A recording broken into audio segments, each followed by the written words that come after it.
I would say we know them, we understand them.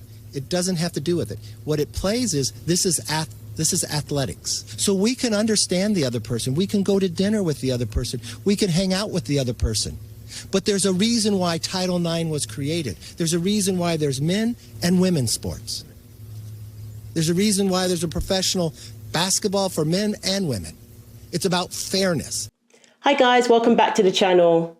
So we have some great news for women's sports. A new House bill has been passed which bans biological males competing in women's sports. Harris, the vote 219 to 203 along party lines. Transgender sports became a big cultural issue for the GOP.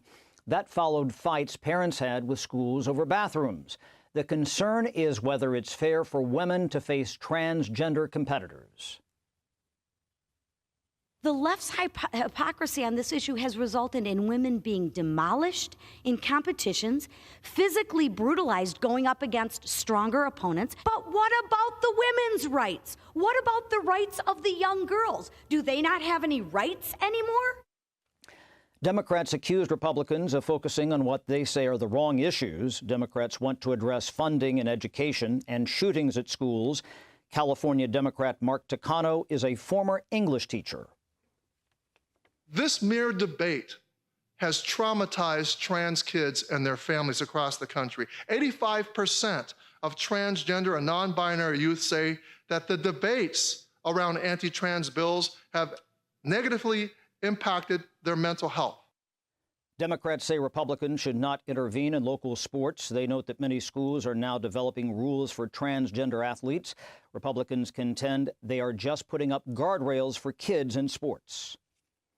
This is not insidious, but what is insidious is allowing men in girls' locker rooms, as they're changing, as they're showering. That is perverted, it's insidious, it's disgusting, and we want to make sure that we are doing everything we can to protect women and girls.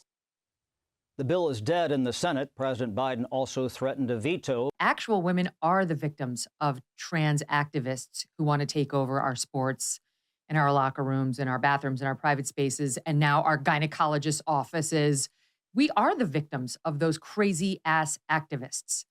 So it allows women's sports to remain fair, as everybody has to compete in the sports that is according to their sex, as opposed to allowing trans athletes to cross over, because that, as we've seen, has caused a lot of issues. And we have more athletes speaking out now, joining Riley Gaines in the fight, which highlights why this bill is so important. Not only is it just for fairness, but it's for safety.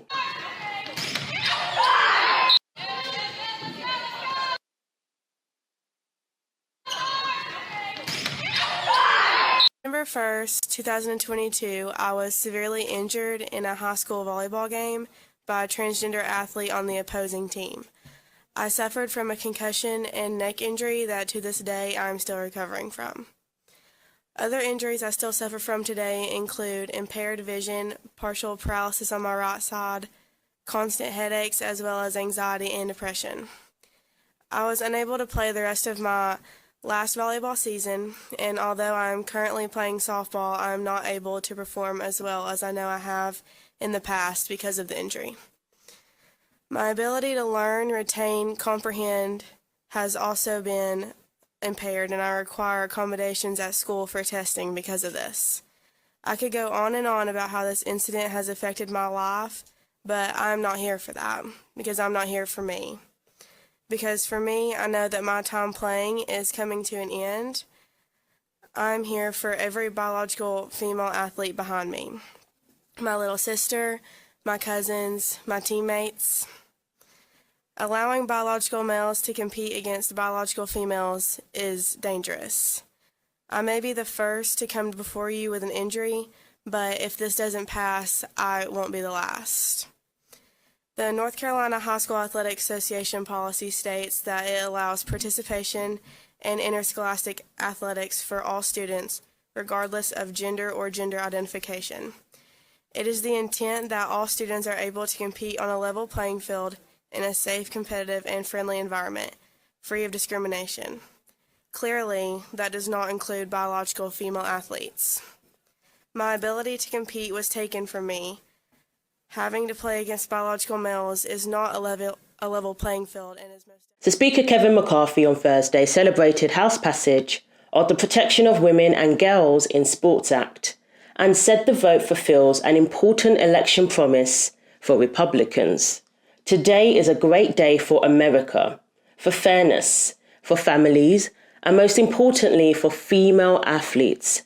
McCarthy told reporters House Republicans pledged before the last election their commitment to America to protect women and girls in sports. Today, we kept that promise. And it's just so nice to see the word women in a bill because clearly they know what a woman is. The House passed the Protection of Women and Girls in Sports Act, introduced by Rep. Greg Steube for Florida on a 219 to 203 vote without any Democrat support. Without any Democrat support. Wow.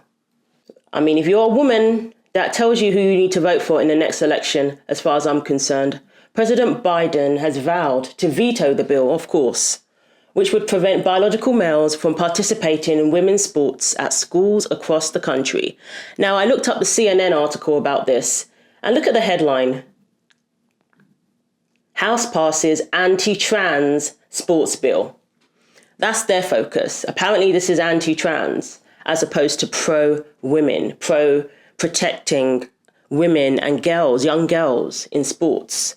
And we have a new athlete speaking out about biological males competing in women's sports, joining Riley Gaines in the fight. Payton McNabb, who used to play volleyball and was rushed to hospital after getting hit directly in the face and knocked out cold. And what she highlighted was the full extent of the injuries and complications that she has had to deal with as a result of that incident.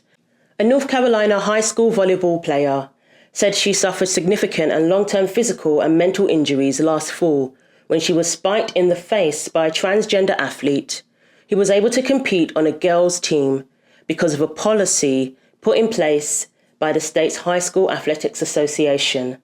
Payton McNabb, a senior at Hawassi Dam High School in Murphy, North Carolina, spoke out for the first time about her injuries on Wednesday during a press conference where she called on the state legislators to pass the Fairness in Women's Sports Act that would prohibit biological males from competing on girls' sports teams, citing her own experience. And Riley posted her support for Payton, saying, "Watch the clip of Payton McNabb getting spiked in the face by a male competing with the women. Then watch her testimony she gave today for the first time publicly. I was honored to stand alongside her in North Carolina to continue the fight to protect women's sports." And it's great to see more and more young athletes speak out about this, especially the females who were involved in having to compete against or with these biological males, in the locker room with them, all sorts of terrible experiences. They need to speak out so that we can keep this going. I mean, Biden is looking to veto it. So this is something that more and more people need to be aware of. A lot of people heard about this incident, but we did not know the extent of this young girl's injuries, that she has long-term, complications as a result. A lot of people were unaware of that. So I'm so glad she's speaking out, and I want to see more and more young girls talk about their experiences having to compete, with biological males, especially if you've had to change in a locker room with them, all sorts of things. People need to be made aware of the full extent, the full implications of this, which they, for some reason, are denying. Democrats don't want to face facts. And again, Payton made it clear that this isn't about her. This isn't about her seeking anything other than to protect the young girls who are coming behind her. She mentioned her little sister. Riley Gaines says the same thing. This is for our young female athletes who are going to have to, endure this if it was not for this bill. Hopefully this bill continues, it won't be vetoed. And lawmakers in North Carolina passed the Fairness in Women's Sports Act on Wednesday, a bill that would bar biological men from playing on girls' sports teams in middle school and through college. So that's good to hear.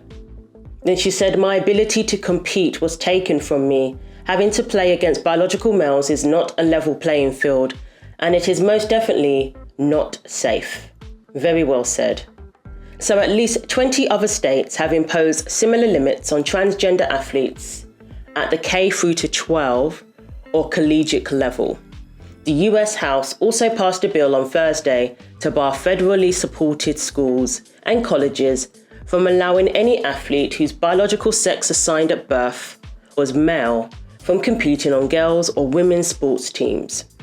So states are getting on board with this, and this is a federal bill also.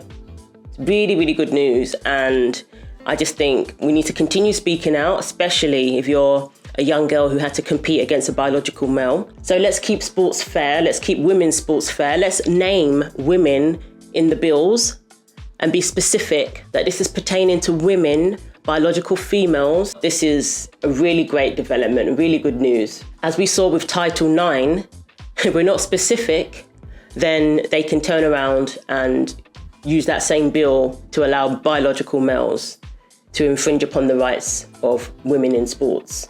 So again, it's good to see that Republicans know how to define what a woman is. They named us specifically in that bill, women and girls. So let's continue to be on the side of common sense. So thanks for watching. Do you think this is good news? Are you happy to hear this? Or do you think it's anti-trans, as CNN is trying to make it out to be? Rather than pro-fairness, pro-keep women's sports fair, pro-woman, pro-girls, which is okay. Take care of yourselves, and I'll see you in the next video.